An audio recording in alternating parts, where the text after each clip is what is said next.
करते हैं ना, बाय हैंड किसी को पैसे दे देते हैं, तो डेफ़िनेटली तौर पर जो सामने वाला व्यक्ति है उसकी क्या हो जाएगी, उसकी मदद हो जाएगी, लेकिन वो हेल्प जो होगी वो कुछ टाइम के लिए होगी।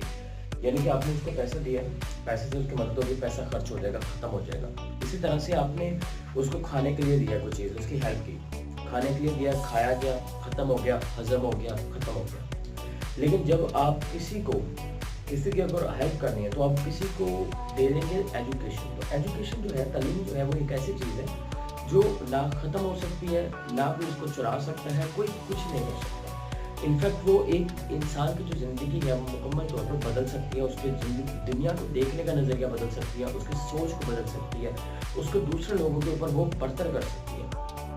मात्र एक एजुकेशन ही है जो इंसान को रियल मीनिंग सिखाती है लाइफ की। तो अगर आपको डोनेशन देना है तो मैं कहूँगा कि एजुकेशन के लिए दीजिए। We are just doing work, हम कोशिश करते हैं कि यूट्यूब के